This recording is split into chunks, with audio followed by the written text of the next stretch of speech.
everybody. I'm excited to have you with us for the Creating Your Not Too Big Home Part 1.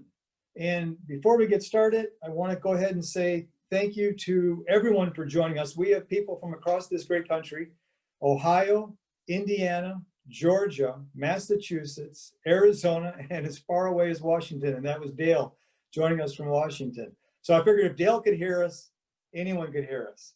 So I'm really glad to have you guys with us. We're also going to have my team joining us at different parts in the presentation. Gary Cade is going to be joining us towards the end. Kimberly Hayner is going to be part of the end. Chloe and Austin. So we're going to have a lot of folks to engage with you and answer any questions you have and have some more conversation together. So I'm looking forward to that. All right, so here we are. Let's get things started. You are in the 2020 Insight series. This is the third of a 4-event series called the Bowtie Chats, in case you hadn't noticed. Event 1 was Creating Your Green Home. That's come and gone. Event 2 was Creating Your Beautiful Home. That's come and gone. Event 3 we're in right now. This is the first of the 2-part series of Creating Your Not Too Big Home. And then Event 4 will be coming along in November 5th and 19th, Creating Your Energy-Free Home. Lots of interest about that. So by the way, if you missed any of the earlier ones, you can always access them at our Architectural Resource YouTube channel. So gone but not forgotten.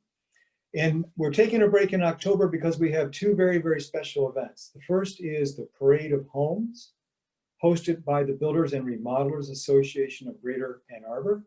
And we're going to be having a home on that tour, which is going to be toured virtually on October 16th, 17th, and 18th.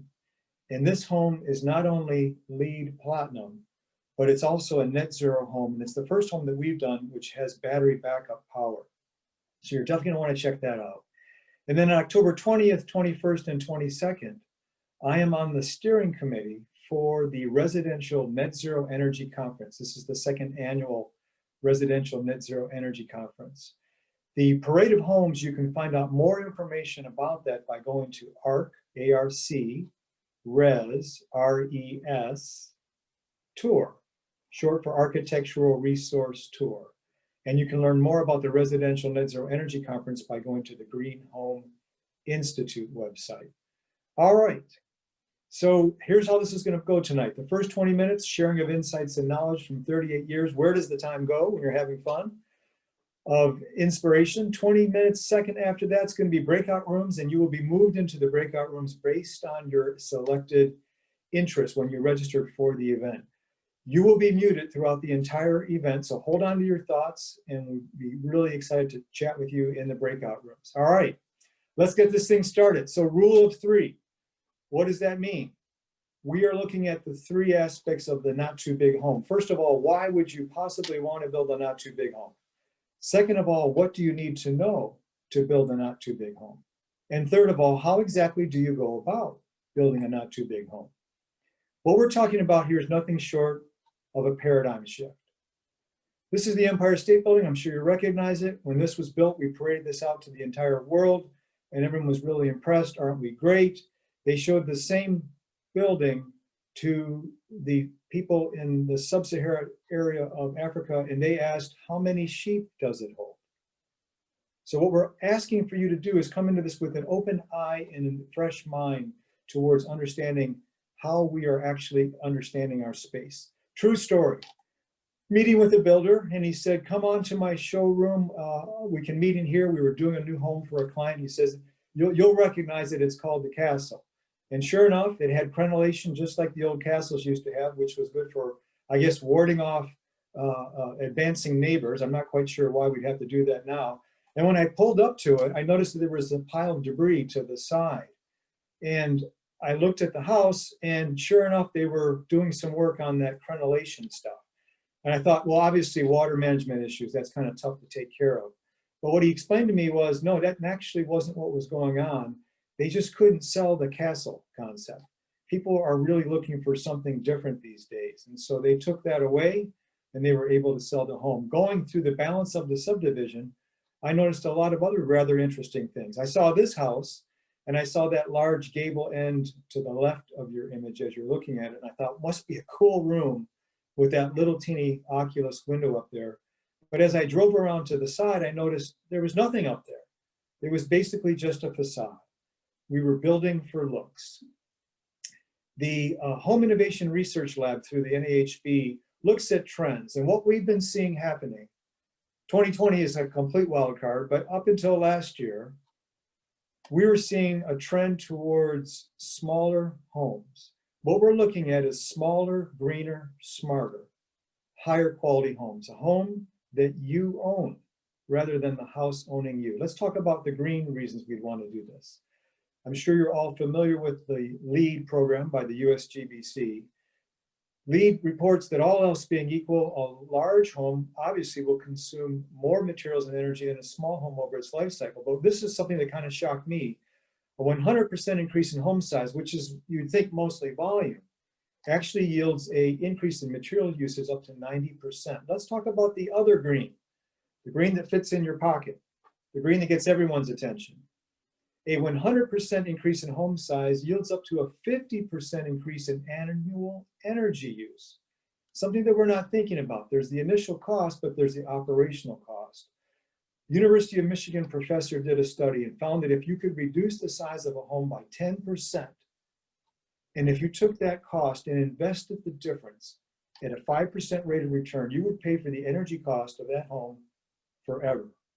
So size does make a difference. And this is something that was generated in 1998 by a colleague architect named Sarah Suzanka, who came out with this new revolutionary concept called the not so big house. And then in 2009, she moved that into the next step, which is the not so big remodel. So what we're going to be sharing with you is information that can be pertaining to both new and remodeling. So I always get the question, what does not too big look like? And more importantly, Michael, what will I have to give up? So are we talking about something small and cramped? So the tiny house is out there, that's going on, but that's not what we're talking about here. What we're talking about is right-sized, efficiently designed homes of any square footage. So a not too big home can be a 1,000 square foot home, an 800 square foot home, a 3,000 square foot home.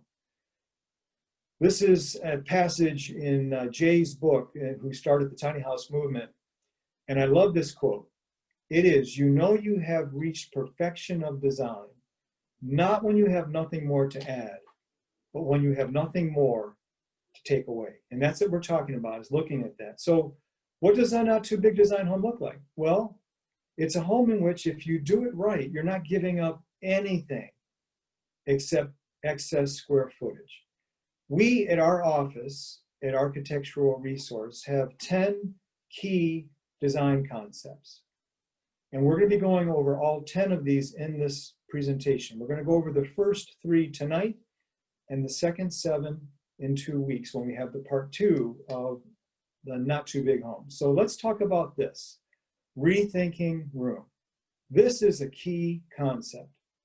Most of us consider a home as a collection of rooms. But what if you thought of your home not as a collection of rooms, but as a series of spaces that house human activity?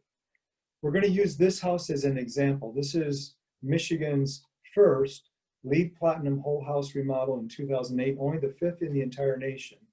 And this was a turn of the century home, which we converted into a contemporary living home.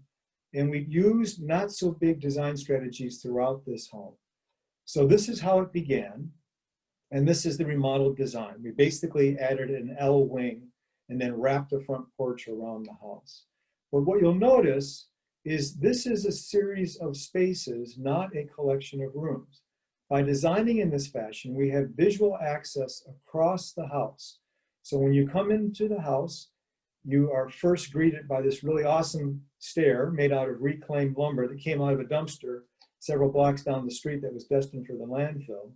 And that helps to define the space. And then we use something as simple as paint color to also suggest a different space. So you have this nice view through the house and you have this expansive feeling, but we're not partitioning this off with rooms. The next concept, which is really powerful, is having a space do double duty.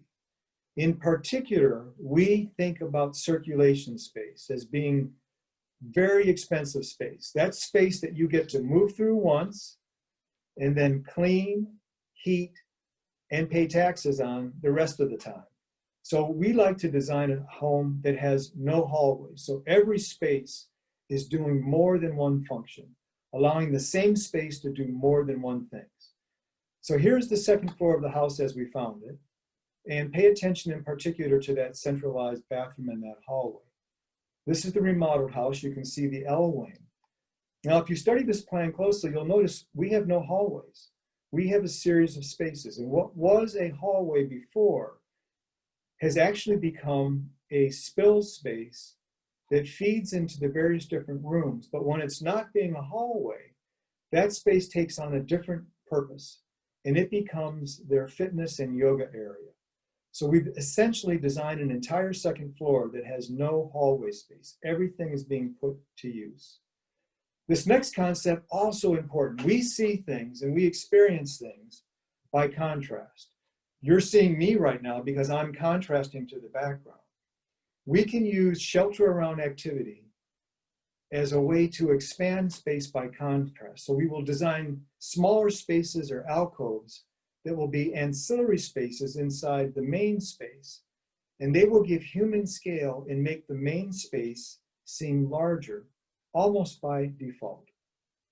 So let's take a look at this house. This is another home we did. This home was actually featured along with two other projects that we did in the Not So Big remodeling.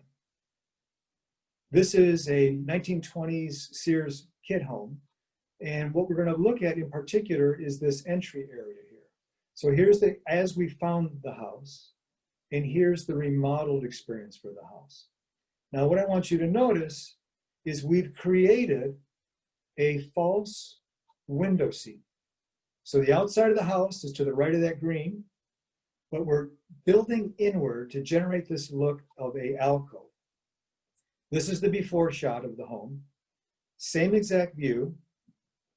This is the after shot. And what you're noticing is that alcove, because it's in the space and kind of recessed from the space, is giving a scale, a human aspect to shelter around activity. And it's making the adjacent space by default seem psychologically and visually larger.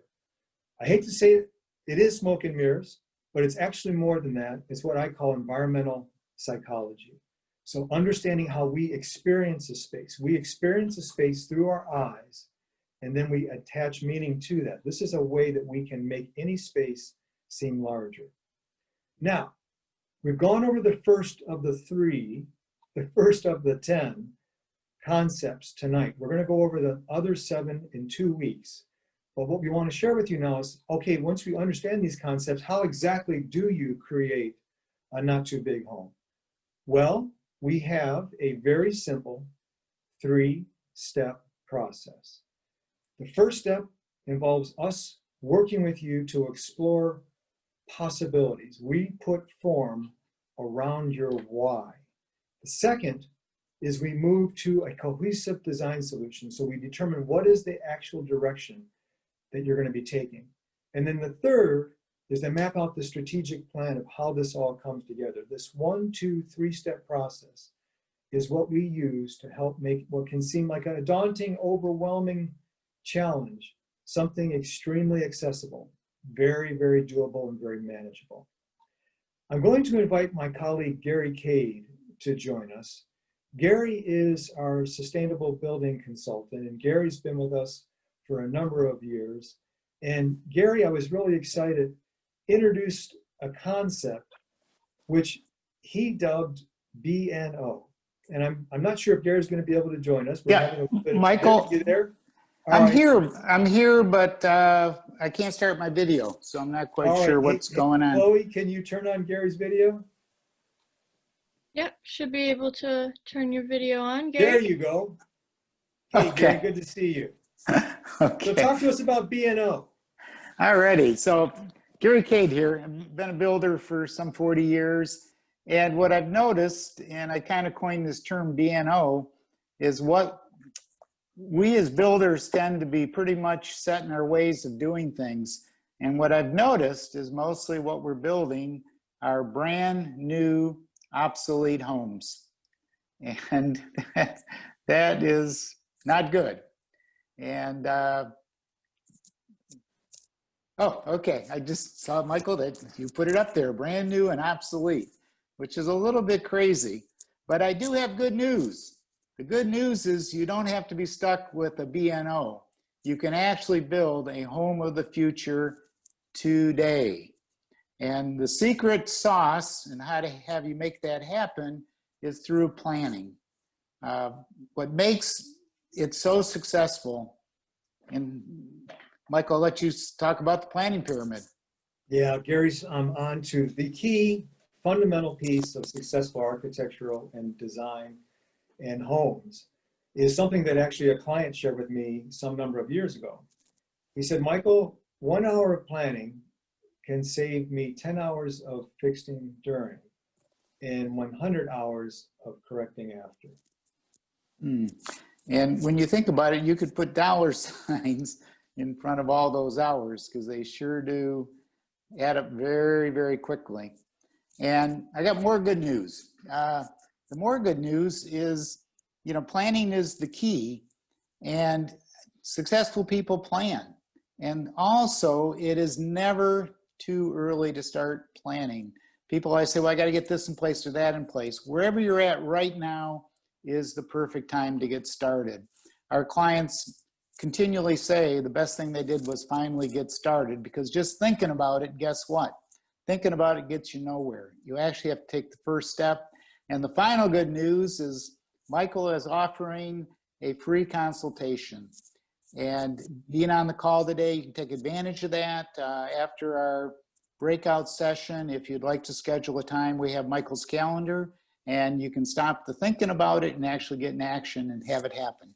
So back to you, Michael.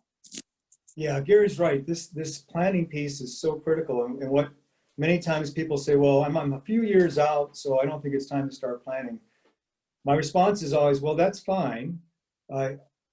You can never have too much time to plan, but you can have too little.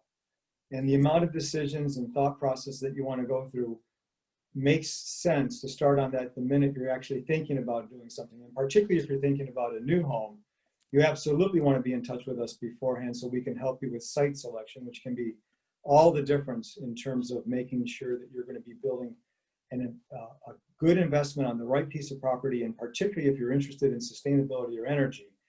I'm known as saying a sustainable home begins with a sustainable site. So let us help you with that. So we want to say thank you to all of you who have joined us in this. This is our chance to share with you 38 years. Where does the time go, right? 38 years of sustainable design, high performance design, not too big home design. And it's our passion and our thrill to be able to help you with that. So now you're going to have a chance as we're going to move into open forums. And so you will be moved magically, automatically into open forums. And so we'll see you in the forum.